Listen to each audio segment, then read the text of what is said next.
I was 37 years old, and I think that I had enough time within the community that I was beginning to feel this inability to look at the renewal of Vatican II. This is an excerpt from my letter to Mother Virginette, dated July 29th, 1973. Dear Mother Virginette, I have decided to join Sister Jean Rakoczy and the other sisters who are seeking to live the Felician way of life in a new spirit. New spirit.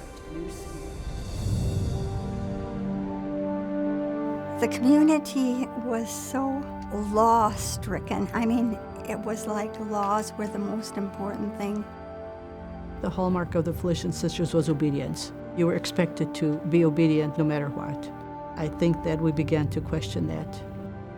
We felt that there were not going to be any changes coming from Vatican II.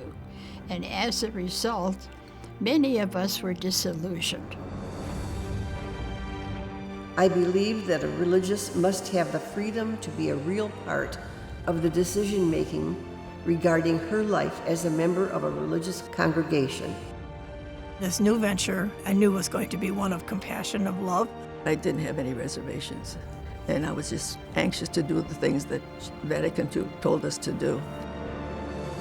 I realize that the step I am taking involves a great risk, and I tremble at the thought. My parents thought I was making a mistake, and I couldn't convince them I wasn't making a mistake. It was hopeful, and I wanted to go in a new direction. It just seemed so positive. That's why I look forward to them. Now I think back, oh my God, how did I ever do that? But I did.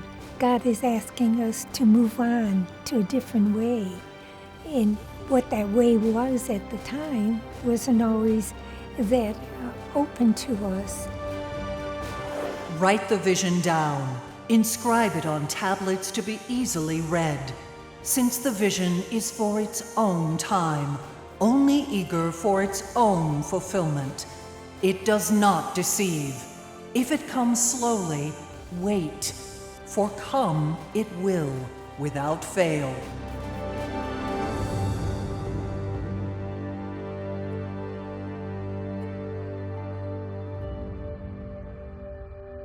After Vatican II was completed in the late 60s, there was a lot of excitement as well as frustration and disappointment in the Felician Sisters of the Livonia province.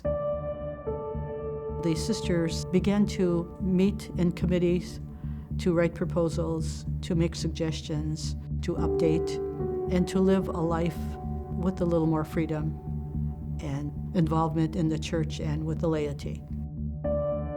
It didn't take long to figure out that the committee work and the proposals and the hopes were quite in vain. Gradually, a number of these Felician sisters realized that they were seeking a new expression of religious life. Sister Jean Rakoczy, a member of the Livonia province leadership team, would serve as a catalyst for the change about to come. We received a letter from Jean Rakoczy saying that she was going to take a leave from the Felician Sisters. So she said, if there are sisters who are interested in forming a group, we'll have a meeting on July 15th, 1973. And so that's exactly what we did. We met. 33 sisters showed up, and it began from there. It was an easy decision. Didn't take anything out of me mentally or anything. I was ready for it from 3 years before that. What I found was a joyous group of women, and there was no anger and no opposition. We didn't know we were going to establish a new community. In fact, we wanted to be an arm of the Felician Sisters, and we thought we would be the Felician Sisters of Detroit, and that would make us separate, but it didn't work out that way. This journey of separation would never have succeeded without support from John Cardinal Dearden of the Archdiocese of Detroit. Cardinal Dearden, from the very beginning, was very supportive of this group. There's a letter from him in July of 1973 saying, I understand that you are beginning to gather a group of sisters together to begin a new community, and I totally support you in this, and I encourage you to move forward and keep me informed. Several neighboring congregations of sisters also reached out to offer support. The Adrian Dominicans, the Sisters of Mercy, the IHM Sisters from Monroe, and the Grand Rapids Dominicans. In January of 1974, the IHM Sisters were very kind in offering us a weekend to hold our very first chapter at their facility in Crofton, Ontario. And during that weekend, we really merged as a community, and we put together our first guidelines for living, which became the nucleus of our constitutions and our directives. We talked things through, and if we argued, we argued. But we came to a consensus at the end. We call it shared leadership, and we remind our sisters that where one leader is, we all are. We feel that we are part of leadership. And I think we have valued that, and we've lived it. I was being treated as an adult because they didn't make decisions for you. You had to make decisions. At this first meeting in Crofton, we elected our first leadership team: Jean Rakoczy, Barbara Selesky, and Roberta Kalasa. There were a number of suggested names. There was a Felician Franciscans, Franciscans of the Word, Servants of the Word, all kinds of different ones. The sky was the limit. There was a lot of tension because we have a Franciscan formation, and we loved the mission of Mother Angela Truskowska, who was the foundress of the Felician. We kept going out to prayer, coming back, out to prayer, back. You can imagine using a whole day to decide what you're going to be called. But we did it, and with patience and prayer. Everybody finally agreed. The name Servants of Jesus was a big deal. I love that name so much. A wonderful affirmation of where we were at that point came up in Mother Angela's letters, written at a time when the sisters were being dispersed because of the political situation in Poland. She talks about we can no longer gather together, we cannot wear the habit, but we'll remain living as servants of Jesus. And it was kind of like an affirmation for us. We loved that idea. The young community realized that since its members would be separated by distance and different ministries, they needed to meet regularly to hold themselves together in prayer and solidarity. At our January meeting in 1974, we made a decision that we would meet every month, that was what was going to form us as a community. And we've kept that, with the exception of these last couple years, just because of age and people's disabilities that's making it difficult. Over the years, the servants gathered often for group retreats, study days, and enrichment opportunities. They invited a number of speakers to nourish and challenge them spiritually and intellectually. We had to create our own prayer space because we didn't have a chapel to go to or a mother house. A little ambiance to help us to settle ourselves in and become present to each other and to our God. We were not going to be just servants of Jesus. We were servants of each other also. And we cared for each other. We still do.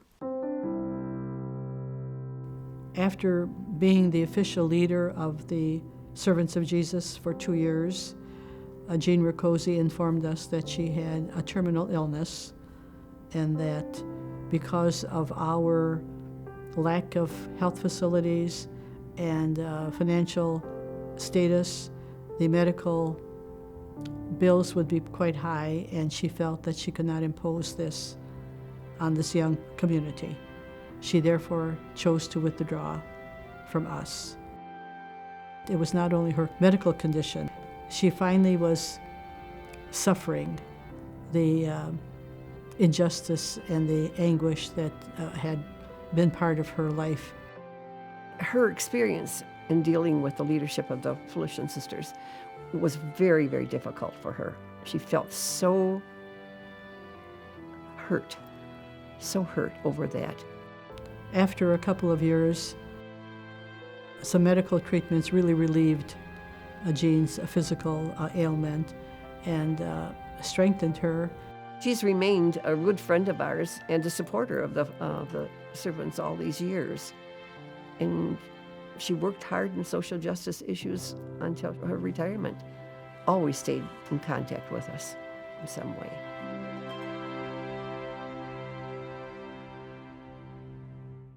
The servants have also felt continuing support from the bishops of several Michigan dioceses where they ministered, particularly Detroit, Saginaw, Grand Rapids, and Gaylord. I think when you have that kind of affirmation from other people, that you just know that what you did was right and good. We've done a lot for the Church of Michigan.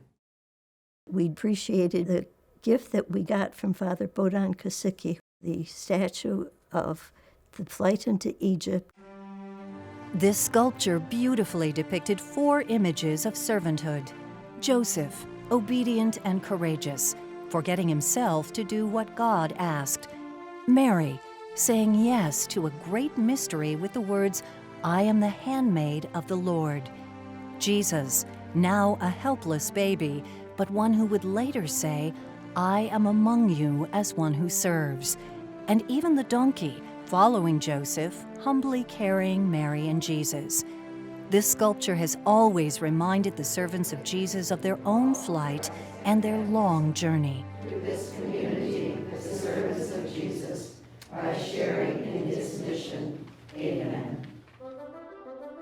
The servants still had much work ahead. They needed to address the question of property. Would they own a chapel, a mother house, a cemetery? It was like, no, we're not going to own property because it's just going to put burdens on us. Who's going to take care of it? Who's going to live there? Who's going to be responsible? And nobody wanted the responsibility at that time. We wouldn't own property. That was different, and I wondered about that. The decision not to own property was something that I strongly believed in. In religious communities, people were made servants of the jobs that need to have been filled rather than what their gifts were. We chose not to have any buildings, and we're glad we did that because now the communities are having a hard time selling their buildings.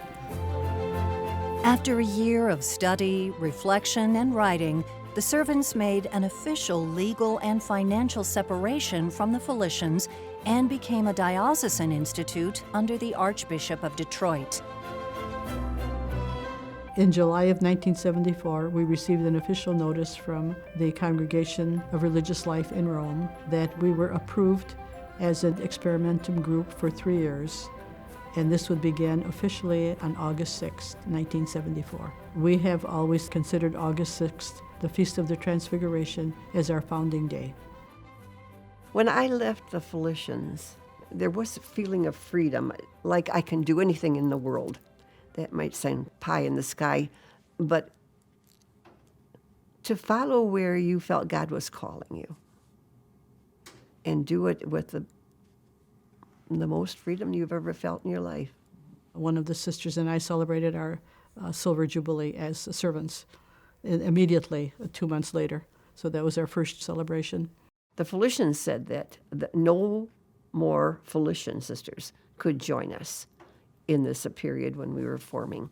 And it really made us feel bad because there were so many that really wanted to join us. The servants, however, did accept 3 Oxford Dominican sisters who wished to transfer. Despite the pain of their separation from the Felicians years ago, the servants have borne no ill will toward them. They have been our friends. I mean, they've attended our doings, our jubilees, our funerals, our dinners. I thank them from the bottom of my heart for the education they gave us.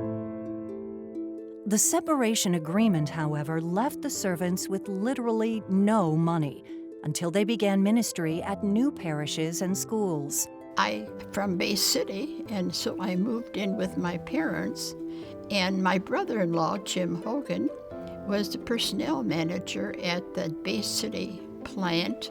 Of course, he had heard that I didn't have any money, and so he said, I could get you a job at the plant. I said, you're kidding. You mean I could really work there? I became Jane the Riveter. And so I stayed there up until September.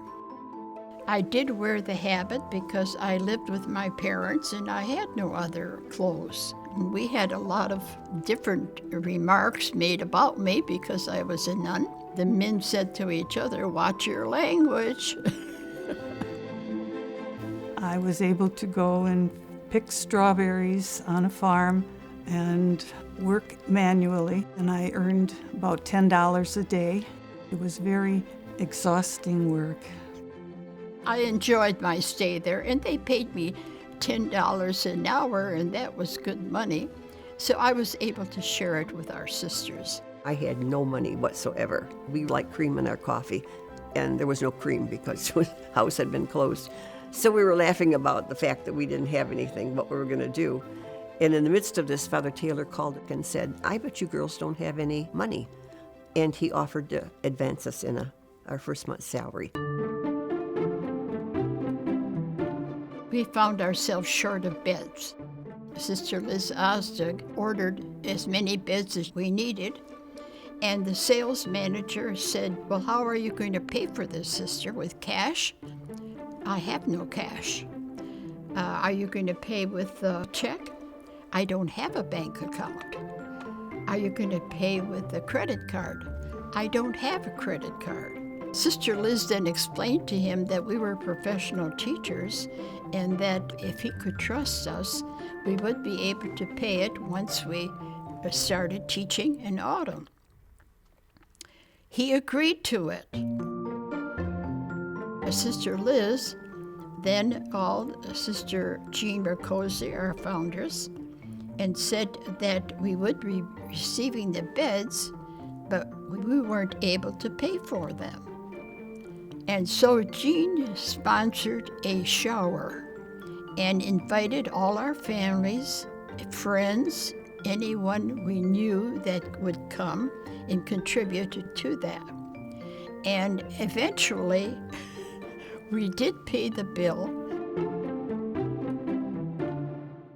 From the very beginning, we said two things. We would make decisions through consensus, and we wouldn't make major decisions until we had a lived experience. And that's why we didn't write our mission statement until 1986. So for 12 years, we lived it. We took a week in 1986 to write our mission statement. We struggled with words to make sure that they captured what we wanted to do with our lives. There was one word, and I can remember that it radically followed the gospel. And some people said, no, radical's too hard. No, yes, radical, we've got to do that because how else can you follow Jesus except in a very radical way? In 2016, 30 years later, we took it back to our chapter and we said, do we still affirm this? Is there anything in our mission statement that we would like to change? And we went line by line and affirmed. It seemed more current in 2016 than it did in 1986. Will you let me be your servant?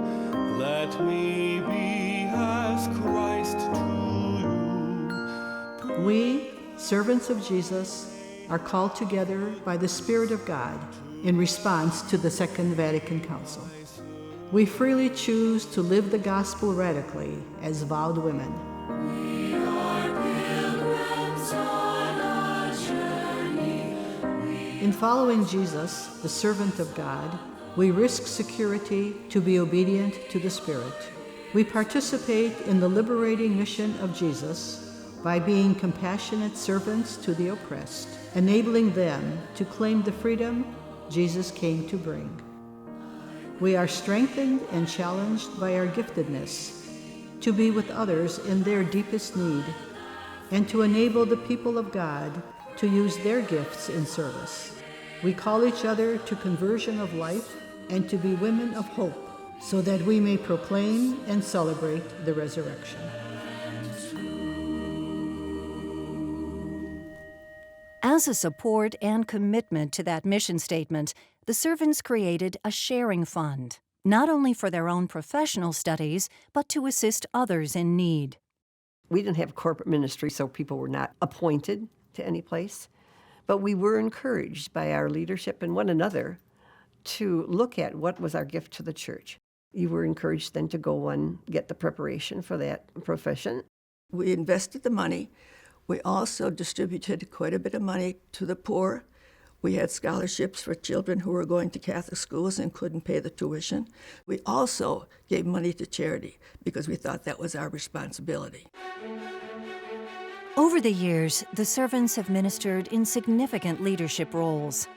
Sister Barbara Selesky served as the first female chancellor for the Archdiocese of Detroit. Sister Roberta Colassa created the first lay ministry program in the Diocese of Saginaw. Sister Christine Mihelsic was named Superintendent of Catholic Schools for the Archdiocese of Detroit. The servants encouraged each other to find ministry in harmony with their individual talents and in service of people's needs. We were free to go and to minister where there was the greatest need. I was a teacher for many years. And then when I joined the servants, I did retreat work for several years. Hello, sister. Good morning. How are you today? I visited the homebound. It's very comforting to bring communion to someone, the body of Christ. Amen. And especially when it's an older person. I did some adult education classes. I was in charge of the RCIA. Court will take up the case of ABC Corporation versus Mary Helen Seagreen. I did not ask to go into law. And so one day, Sister Roberta, who was then our leadership, came to the door and she says, "Ann, how about going to law school? And then you can take care of those people that you keep talking about." I said, "You know, that I will do." All right, counsel, you may question your clients. Thank you, Your Honor. Mrs. Seagreen, did you have any money in the bank? Not at this time. When I became a lawyer, I took for myself my motto, the words of Micah, which is to act justly, love tenderly, and walk humbly with your God. I chose to work with the poor, the vulnerable, the orphans, the sick, the senior citizens. We didn't charge our seniors and our children anything. That was my job. We ministered in hospitals and nursing and teaching and pastoral work with the special needs children, with the Hispanic population. So we've been all over the place. I went to the Philippines. I was invited to work with the Filipino nurses. I loved working with the nurses because I saw so much giving. I belonged in the classroom where I could be with the younger children, which I loved. I also loved creative work, arts and crafts. We would do a lot of enactment of the gospel stories. My first love is teaching. I taught lower grades, which I loved.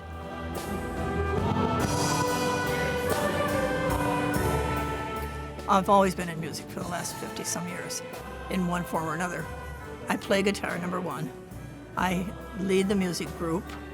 I plan all the music for the liturgy. I've done that for years.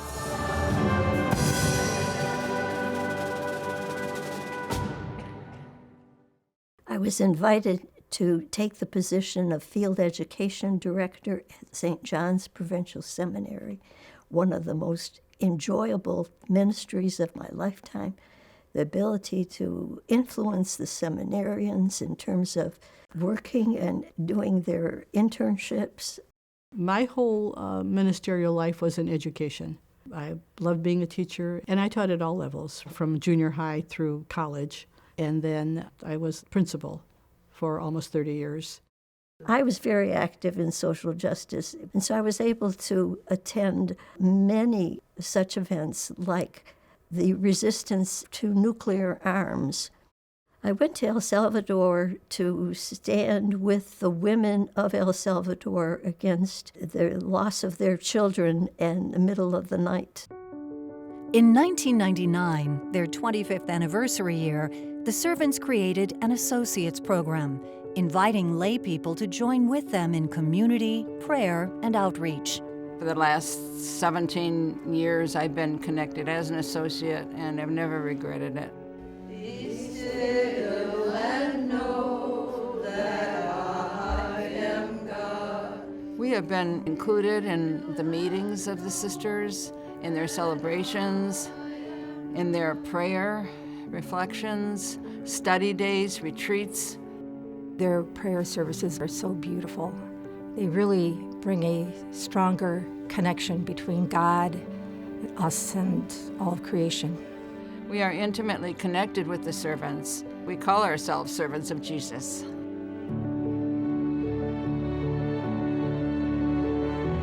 I've been most blessed to be with them, and I'm grateful every time I can come to a gathering. I didn't know something was missing in my life, but being around these women started changing the way I looked at the world. A very smart young child one day said to me, "You got to be careful who you hang out with because you get to be like them." And so I thought, well, that would be a good group of people to be like. Hanging around with these women changed my life forever. I wanted to pray more, I wanted to study more, but then I also started wanting to reach out more and do more. I tutor English as a second language. He can dig a hole under the fence with his long claws. Perfect. I am currently tutoring a beautiful lady from Thailand. This is my third student that I'm helping go through the process of citizenship. I started organizing volunteers for Meals on Wheels. Come on in, the door's open. Meals on Wheels. We don't have time with 35 people to visit very long, but I do make them talk to me a little. Are you okay? How are you doing? One of the basic works of mercy, fulfilling a need for someone at the very basic level. It's absolutely what the servants do. They see the things going on in the world, and they tackle these issues that are hot topics. You just want to be around them and be a part of it. They're just amazing. I've learned watching what they do, the seeds that they plant. I've learned that you have to be willing to plant those seeds and have faith. I think the largest challenge that we as associates face is to carry on the mission and the charism of the servants. I do feel that it will continue through us and through others that the sisters have touched through the years. The servants have also chosen to recognize others who embody the spirit of giving. They honor these persons through their annual Servants Among Us Awards.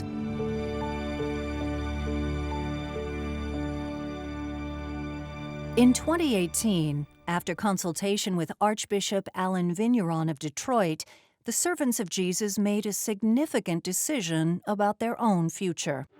Admit them to rejoice in the light of your face. As of July 2018, there will no longer be a servant of Jesus elected the canonical leader of the Institute. Through this process, we had to write down, would I be willing to go into leadership? If you wrote no, would you be willing to accept a religious sister from another community? Yes or no? And if you wrote yes, would you be willing to support that person? So we got to the point where everybody said yes to those questions. The sister who will assume the position of a canonical commissary will be the official governing person of the Institute, but the Servants of Jesus will be retained as the Servants of Jesus with our constitution and our charism and our mission statement and who we are to the very end. What will change will be the person in charge, making the final decisions, whether they're financial or whether they're health decisions. This is the person that we will trust. Dear Sister Paula, by virtue of this letter, I appoint you Commissary of the Servants of Jesus for 3 years, beginning July 22nd, 2018. With assurance of my prayerful support and encouragement, I am sincerely yours in the Lord, signed, Alan H. Vigneron, the Most Reverend Archbishop of Detroit. Sister Paula, will you witness the good news of Jesus and through your leadership serve the servants of Jesus? With the help of God and Mary Immaculate, I will. Place your shawl around you with our prayer for God's blessing. I think this is one of the most courageous group of women I've met. The willingness to be open to such a step in their life, to say, yes, we've done our work, yes, our mission is still with us, and yes, we are willing to move to a new place in our life.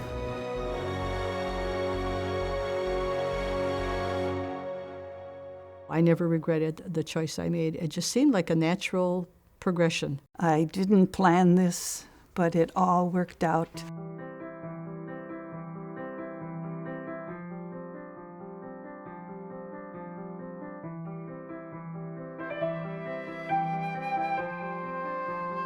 I'm so glad I became a servant because it was a time of discovery. It was just a wonderful treasure, a great gift from God. God was leading us. We didn't have all the pathways fixed. As Vatican II women, we became more conscious of the injustice in the world. I hope that we will be remembered for our openness, for our hospitality, for our welcoming of all kinds of people. We wrote in our mission statement that we would live the gospel radically, to live as Jesus lived and to serve as Jesus served. That is what we dedicated ourselves to be, servants, servants, servants.